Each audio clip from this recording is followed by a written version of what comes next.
Kaieteur Radio, keeping you informed. Demerara and Essequibo 99.1 FM. Burby's 99.5 FM. Kaieteur Radio.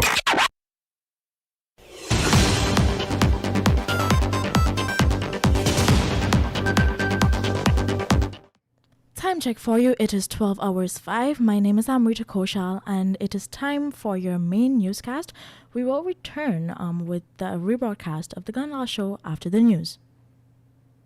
Without further ado, here is the news. Given that the life of the Starbrook Block's exploration license comes to an end in 2026, ESSO has sent the PPPC government an application to extend its hold on the block for more than 10 years. This request for extended time is based on operational hindrances that resulted from the COVID-19 pandemic. Making this revelation to the international market was Chief Operating Officer of Hess Corporation, Greg Hill. Hess is ESSO's partner in the Starbrook block.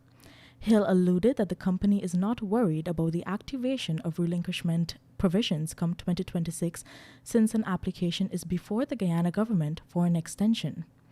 Chartered accountant and attorney at law Christopher Ram recently said that when it comes to relinquishment, both the coalition and the PPPC governments have utilized a loophole in the nation's Petroleum Act to the benefit of ExxonMobil and its partners, Hess Corporation and CNOOC. A young couple died in a horrific road crash at Caledonia on the East Bank Demerara Public Road. Dead are Nicholas Valsin and Olisa Sanderson Valsin. According to information, the car in which the couple was traveling collided head-on with a canter truck during the late afternoon hours along the Caledonia Public Road on the east bank of Demerara. It is understood that the car was heading south along the EBD highway while the canter was traveling in the opposite direction. The couple was reportedly pinned, and it took a while for them to be freed from the wrecked car. The couple, along with another passenger, was rushed to the Diamond Hospital. Doctors pronounced the couple dead on arrival while the passenger was admitted for treatment. Investigations are still ongoing. In a country with one of the world's largest oil reserves, the Irfan Ali government on Thursday announced a mere 7% across-the-board salary increase for public servants retroactive from January 2021. This comes even after the state workers did not get an increase in salary last year.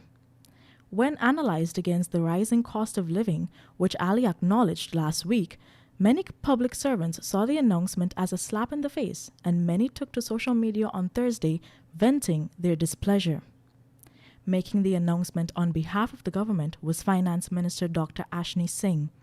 The announcement came on Thursday afternoon as thousands of public servants were glued to their phones and computer screens in anticipation of a substantive increase, since the government had promised a whopping 50% increase to their salaries during their elections campaign only last year. Nevertheless, the 7% raise will be reflected in salaries payable by December 2021. Leader of the opposition Joseph Harman has accused the PPP of dismantling the Public Procurement Commission and replacing it with a system that in turn benefits Vice President Bharat Jagdeo. Harman said that the absence of the commission is in violation of the Constitution. He went on to say that due to the commission not being in place, the government has been awarding contracts to their friends and family who they hope will in return keep them in power. The opposition leader made a reference to the recent award of a $346 million contract for the construction of a school to Statement Construction, a newly registered company with no record of building any project but are known affiliates of the PPP. He also pointed to another contract where a close friend of the ruling administration and a fierce opponent of the opposition was granted a telecommunications license. Harman promised to continue to apply the pressure for the establishment of the Public Procurement Commission and expose the corrupt nature of the PPP regime. Time check for you, 12 hours 10. We'll be back with the news shortly after the break.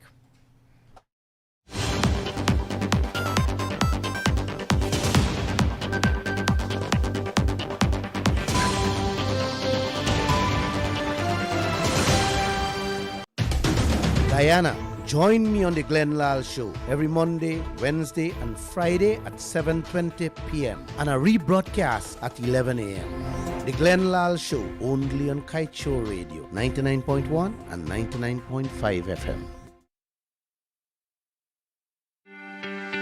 This is GHK Lal inviting you to join me weekdays from Monday to Friday on the National Outlook for commentary on a range of issues. Immediately after the 12 noon and 7 p.m. newscasts on Kaieteur Radio at 99.1 FM and 99.5 FM. Looking forward to you sharing in the conversation.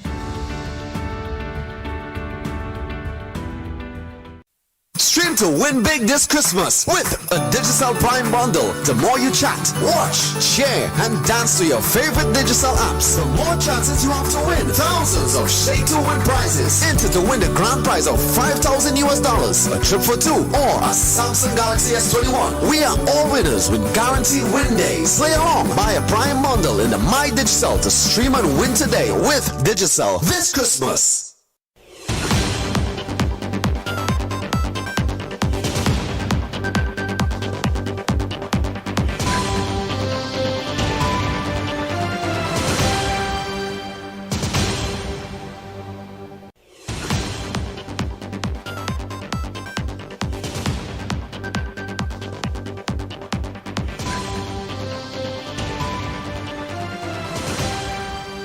Welcome back. Let us continue with the news.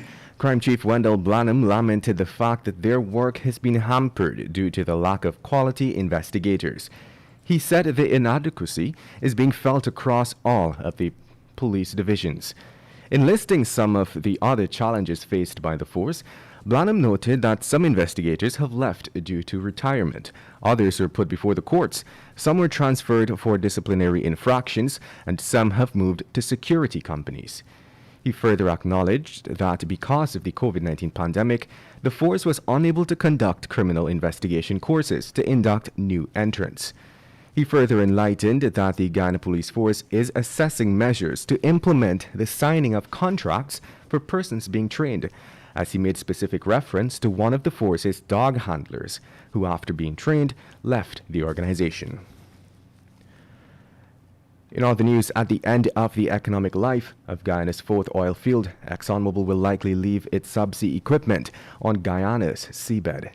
This is according to the Environmental Resources Management, or ERM, consultant Todd Hall. The aforementioned was disclosed during the final public scoping of ESSO's Environmental Impact Assessment Study. The EPA facilitated the event to ventilate their concerns and signal their intention to litigate against ESSO if their demands are not met in writing in the EIA to be prepared. ERM is the firm that prepared the EIA for ESSO to submit to the EPA. The exercise saw participation from stakeholders locally, regionally, and internationally, including Canadian-based Guyanese Dr. Jerry Jailal, who queried the company's decommissioning plan for Guyana's fourth oil project, Yellowtail. Decommissioning is a process entailing the removal of industrial installations and any relevant structures that have come to the end of their productive life, the safe removal of pipelines and other infrastructure that were fixed to the ocean floor to extract the oil. Earlier this year, it was reported that ExxonMobil subsidiary ESSO can recover $47 billion in decommissioning costs by 2024, years before Liza Phase 1 project in the Stabroek Block actually comes to an end in the next 20 years.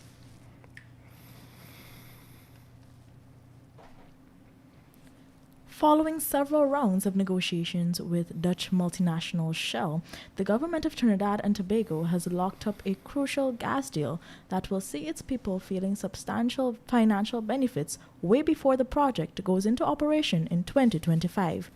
The PSA for the project, which will last for 25 years, was signed on Wednesday between the TT administration, Shell Trinidad and Tobago Limited, and Shell Trinidad and Tobago Resources SRL.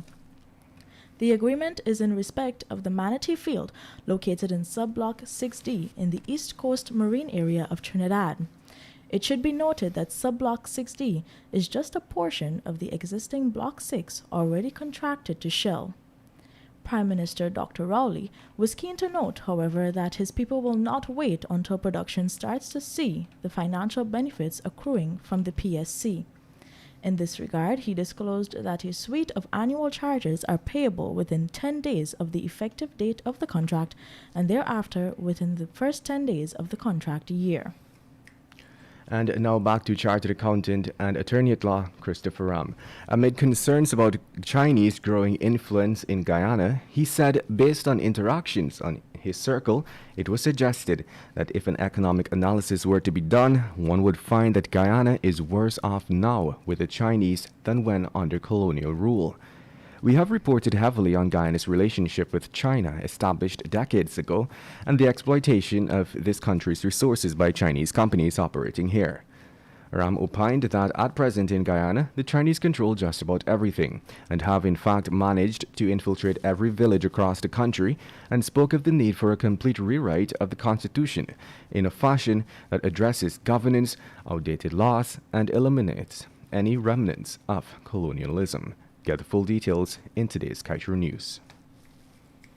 Advisor on Borders, Carl Greenwich, has condemned the releasing of a letter he wrote to the head of state saying it was a breach of national security.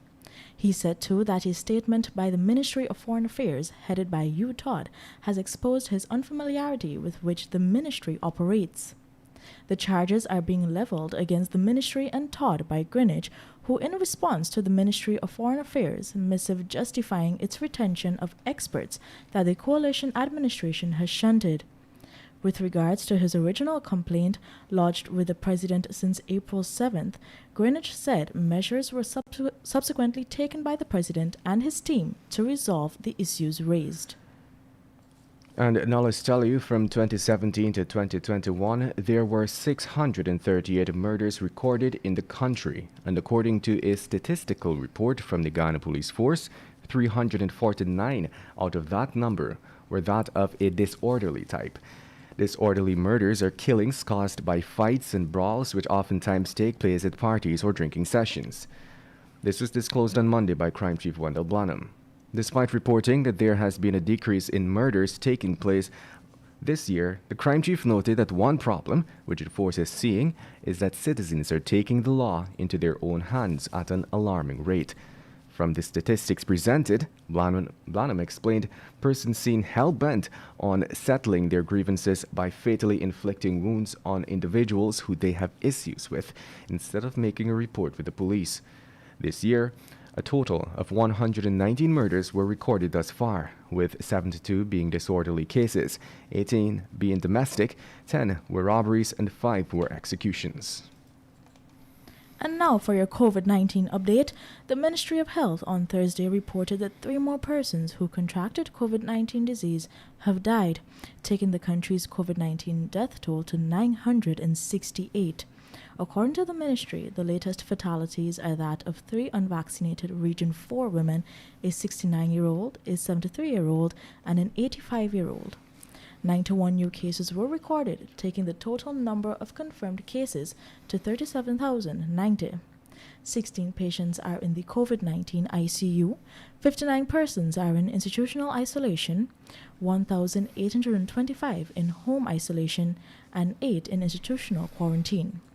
To date, a total of 34,222 have recovered from the virus. Just before we wrap things up for today's news at noon, let's head over to page 7 of the Kaieteur News. An opposition figure jumped into the $9.5 billion audit failure and says that the income taxes of all Guyanese will be covered for 56 years by that sum. We are glad that the opposition has something to say on this. It has to do more. Its senior members have to stop collecting duty-free concessions and start earning their pay. The opposition must be in the face of the government. It must be loud and demanding and angry. We are waiting. Guyana is watching. Will the opposition keep on being a failure, the butt of countless jokes? And with that, we've come to the end of today's news at noon. I'm Kevin Smith. And I'm Amrita Koshal. Thank you for listening.